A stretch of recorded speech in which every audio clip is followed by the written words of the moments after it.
आम्ही गाव सोडून शहरांकडे आलो रोजगाराच्या निमित्ताने, नोकरीच्या निमित्ताने, आणि आज मुंबई, ठाणा, कल्याण, डोंबिवली आजूबाजूच्या परिसरात राहिलो असलो तरी आमच्या सगळ्यांमध्ये असलेला संवाद, नातं, गावाकडे गेल्यानंतर आठवणीने एक दुसऱ्याला फोन करणं, विचारपूस करणं, हे आम्ही आताही कोणीच आपण सोडलेलं नाही.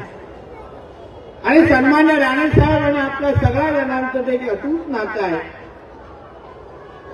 राणे साहेबांनी आपल्या राजकीय प्रवासामध्ये कोकणातल्या जनतेसाठी जे काही योगदान दिलं, जे काही विकासासाठी प्रयत्न केले, मी आणि निलेशजी नेहमी सांगतो की नवीन माणसं जोडण्यापेक्षा राणे साहेबांनी, सीताराम राणे साहेबांसारखे जोडलेली माणसं यांना जोपासणं आणि सांभाळणं हे आमच्या दोघा जणांचं काम आहे. आणि म्हणून आवर्जून इथे उपस्थित आहे. आजच सकाळी मी केळकर साहेब, मी मुंबईच्या महापौरांना एक पत्र लिहिलं आहे. मुंबईच्या महापौर पण आमच्या कोकणातल्याच आहेत, ऋतू तावडे, आमच्या पेंडूर गावाचे आहेत मला वाटतं, मालवण. आणि कुठे खारेपाटी, म्हणजे दोन्ही बाजूने आमच्याच आहे. आणि त्यांना पत्र लिहिलं की मॅडम, आपण कोकणातले आहात, आज आपण मुंबईतल्या राहणाऱ्या कोकणातल्या जनतेचे आशीर्वाद घेऊन आज आपण महापौर झालेला आहात. आज मुंबईत कोकण आणि कोकणात मुंबई हे समीकरण वर्षानुवर्ष आपण पाहतो. पण मुंबईतला राहणारा, ठाण्यातला राहणारा, कल्याण डोंबिवलीतला राहणारा जो आपला कोकणातला माणूस आहे, त्याच्यासाठी हक्काचं एकही कोकण भवन आजपर्यंत आपण या शहरामध्ये उभं करू शकलो नाही.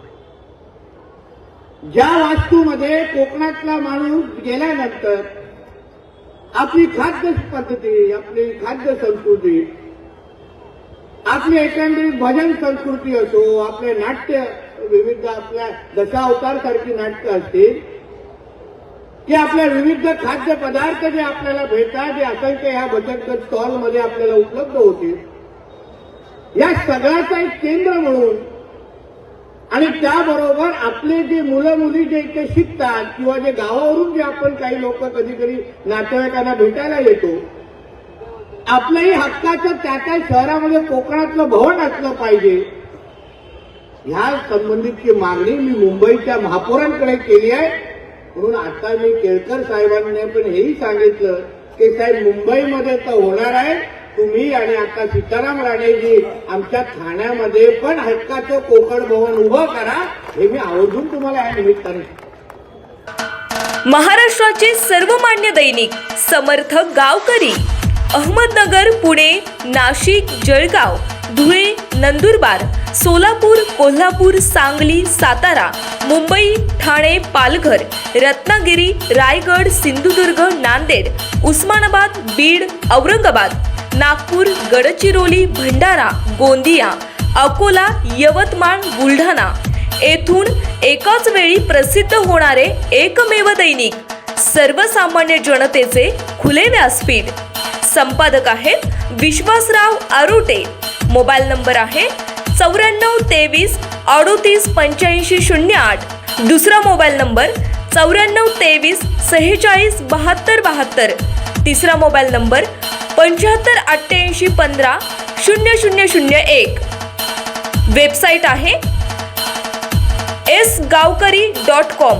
मेल आयडी आहे aklgavkari@gmail.com.